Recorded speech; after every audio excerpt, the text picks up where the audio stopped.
Seisi sekolah dasar Al Ridho Kalidonia Palembang, Sumatera Selatan, Rabu 11 Mei 2022 sekitar pukul 7.45 waktu Indonesia Barat mendadak gempar. Ini menyusul seorang pensiunan pegawai kehutanan di Kota Palembang nekat lakukan penganiayaan dan penikaman terhadap mantan istri dan anaknya. Akibatnya, Anita Rani dan Rizky Alfarizi yang merupakan warga Jalan Sabu Sikingking, Kelurahan Seibua, Ilir Timur, Palembang mengalami luka berat akibat tikaman senjata tajam. Sesaat setelah peristiwa tersebut, pelaku langsung kabur meninggalkan korban yang diduga merupakan istri dan anaknya. Kini, kedua korban sudah mendapatkan perawatan internal di Rumah Sakit Pelabuhan Bom Baru, Palembang. Sendiri apa nih, Bang? Sejauh ini kami masih mendalami motif, tapi informasi awal dari saksi-saksi yang berada di TKP ada perselisihan masalah hak asuh anak yang kebetulan sekolah di SD swasta tersebut. Hubungan korban sama pelakunya apa nih?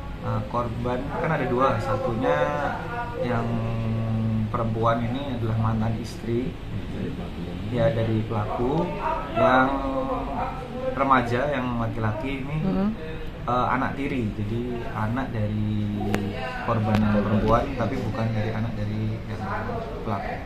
Oke, berarti kondisi korban saat ini, Bang?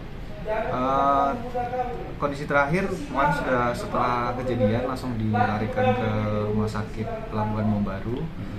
Ada yang perempuan mengalami luka tusuk 4 dan yang laki-laki 7, tapi alhamdulillah tidak selamat, tidak ada korban. Laki-laki itu anaknya kan, Bang? Laki-laki itu anak tiri dari pelaku. Hasil hasil dari olah TKP kita sudah lumayan. Olah TKP kemarin langsung dilaksanakan, ya tidak ditemukan karena BB atau senjata tajam itu langsung dibawa. Sama jadi tidak ada yang ketinggalan di TKP. Untuk pelaku sendiri gimana? Kami langsung tindak lanjuti dengan dibuatnya laporan polisi oleh keluarga setelah kejadian. Sampai saat ini masih dalam penyidikan. Tadi malam terakhir kami coba lakukan penyidikan ke arah Banyuasin dan HP-nya sudah nonaktif. Jadi kami sudah menghimbau mendengar teriakan minta tolong kemana juga ada sih? Awal kejadian itu saya bersama bendahara kami itu ada di ruangan atas lantai 2 di ruang kantor. Tiba-tiba guru kami ada yang berteriak, "Bunda, di bawah ada kejadian." Langsung kami lihat kan begitu. Lihat kejadian di bawah, saya lihat sudah ada bergomong sudah yang pisau gitu ya, bapak-bapak sampai ke menghadap satu ibu dan satu anak itu tadi sambil ngacung-ngacungan pisaunya begitu. Nah, ya just kami selaku ibu kepala sekolah langsung berteriak, "Amankan dulu anak-anak." Nah, kami itu yang kami anak-anak harus semua masuk kelas, tutup pintu. Nah, itu yang kami tindakan dulu.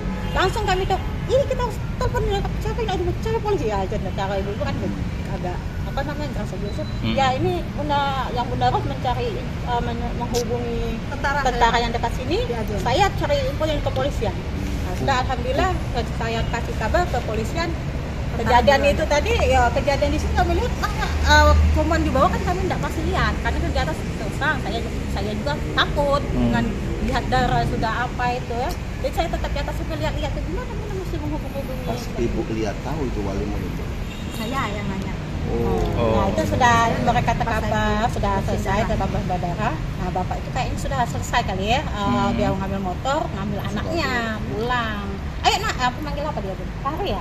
Pari. Nah, dia agaknya pulang anaknya. Nah di situ bapak itu sudah pulang. Saya ambil tapak meja gituin. Menolong dulu lah kan, gimana tindakannya bisa menutup lukanya. Untuk si ibu yang jadi korban di mana aja lukanya, Bu? Bisa Kalau posisi luka tuh ya kita tidak tahu ya yang pas-pasnya ya. Lumayan lah, banyak kali ya yang namanya sembarangan begitu ya. Iya. Posisinya sudah terkapar ya.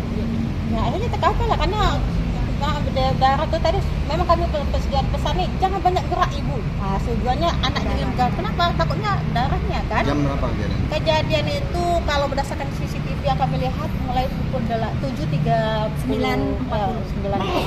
Bukan boleh dengan 7.40-an. Korban dan pelaku itu memang orang tua dari siswa kita. Iya betul.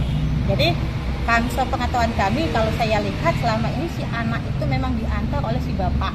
Nah selama itu yang saya kenal hanya itu. Nah, kejadian hari itu ternyata bapak itu sudah ngantar si anak, ada lagi datang ibu sama anak tadi izin masuk kelas katanya mau ngasihkan makanan ke anak sampai uang jajannya, tambah uang jajan sama anaknya lah. Pas namanya. jam pulang sekolah. Enggak, belum masih bahasa pagi.